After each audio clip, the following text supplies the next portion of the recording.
Assalamualaikum warahmatullahi wabarakatuh. Saya Almas Jubilal Syarofina dengan NIM 24090092 dari kelas 1C Prodi Sarjana Terapan Teknik Informatika. Di sini saya akan menerangkan konsep dasar internet. Di video kali ini saya akan menerangkan Virtual Private Network atau VPN dan Transmission Control Protocol atau Internet Protocol yang biasa disebut TCP atau IP. Selanjutnya yaitu pengertian Virtual Private Network atau VPN. VPN adalah layanan koneksi yang memberikan Anda akses ke website secara aman atau secure dan privat dengan mengubah jalur koneksi melalui server dan menyembunyikan pertukaran data yang terjadi. Sederhananya, fungsi VPN mengoneksikan smartphone, tablet, PC ke komputer yang lain, biasa disebut dengan VPN server, di suatu tempat yang terhubung dengan internet dan mengizinkan Anda untuk menjelajah internet menggunakan jaringan internet komputer. Selanjutnya ada manfaat VPN. Manfaat VPN yang saya rangkum itu ada 5. Yang pertama yaitu mengamankan identitas pribadi. Mengamankan identitas pribadi ini adalah menyembunyikan semua kegiatan kamu selama berada di jaringan internet.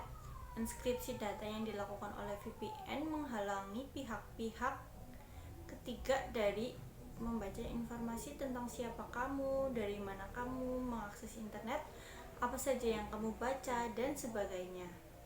Dan yang kedua yaitu membuka situs yang diblokir.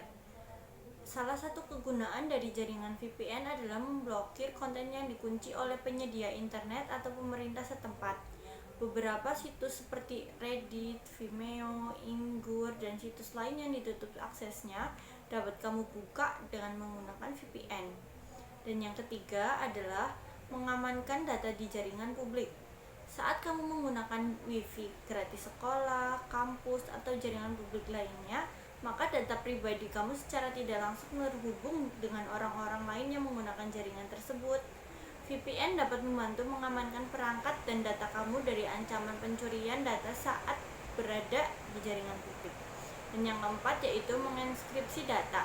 Saat kamu menggunakan VPN, seluruh data pribadi kamu akan dienkripsi.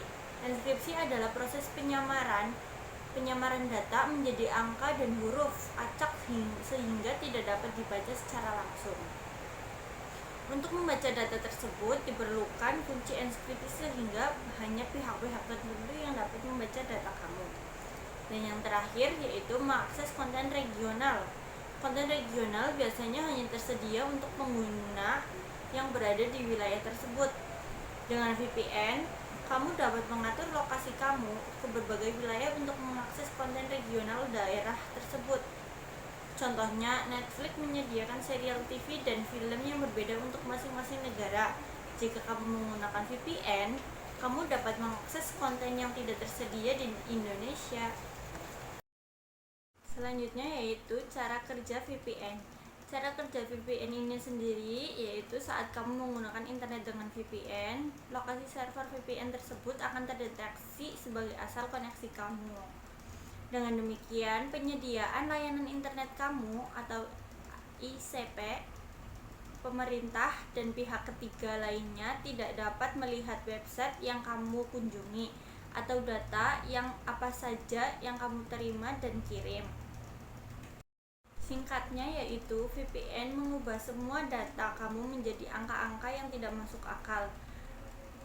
Sehingga meskipun ada pihak yang dapat membaca data kamu, mereka tidak akan dapat menggunakan informasi di dalamnya.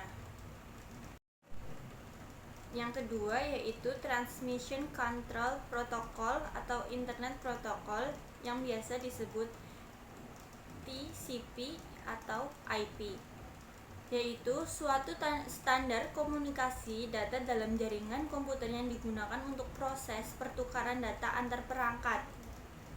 Pertukaran data tersebut biasanya dilakukan oleh komunitas tertentu yang terhubung melalui jaringan internet. Dengan kata lain, terdapat lebih dari satu perangkat komputer yang terhubung dan berinteraksi menggunakan TCP atau IP. Sederhananya, tugas TCP atau IP yaitu untuk mengatur semua perangkat atau pengguna bisa menjalin komunikasi. Seluruh proses pengiriman dan penerimaan data dilakukan dengan prosedur yang tepat dan aman.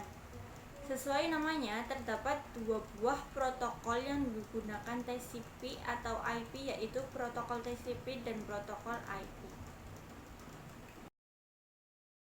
Fungsi dari TCP atau IP ini sendiri yaitu fungsi utamanya adalah menghubungkan sejumlah perangkat komputer agar dapat melakukan komunikasi dalam jaringan internet.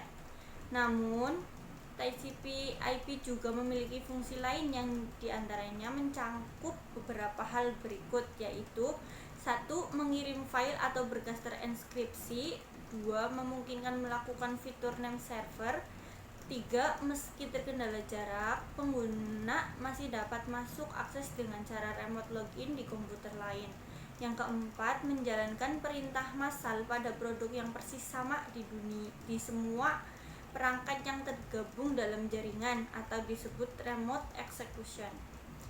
Yang kelima yaitu menerima atau mengirim komputer mailing. Yang terakhir yaitu melakukan sharing file dengan memanfaatkan fitur Network File System atau NFS. Selanjutnya yaitu cara kerja TCP atau IP. 1. Memecah data menjadi paket kecil. Cara kerja pertama yaitu memecah data menjadi paket-paket kecil sebelum ditransmisikan ke media lain. Tujuannya yaitu untuk menjaga keamanan dan kecepatan transmisi. Pada proses ini, setiap paket diberikan label berbeda beserta alamat tujuan pengiriman. Yang kedua yaitu paket dikirimkan melalui router. Router berfungsi untuk mengirimkan sekaligus menentukan rute pengiriman paket data. Dalam hal ini, paket data bisa melewati cukup banyak router tergantung besar kecilnya jaringan itu sendiri. Bisa dibilang pengiriman dilakukan secara estafet. Router 1 akan mengirim paket ke router lain yang terdekat hingga akhirnya sampai di tujuan. Dan yang terakhir yaitu paket berhasil dikirim ke tujuan.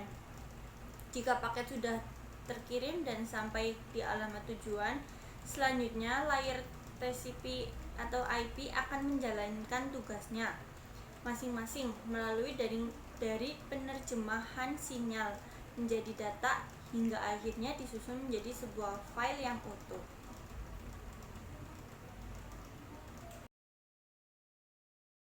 Sekian video presentasi saya mengenai konsep dasar internet, yaitu VPN atau Virtual Private Network dan Transmission Control Protocol atau Internet Protocol yang biasa disebut TCP atau IP.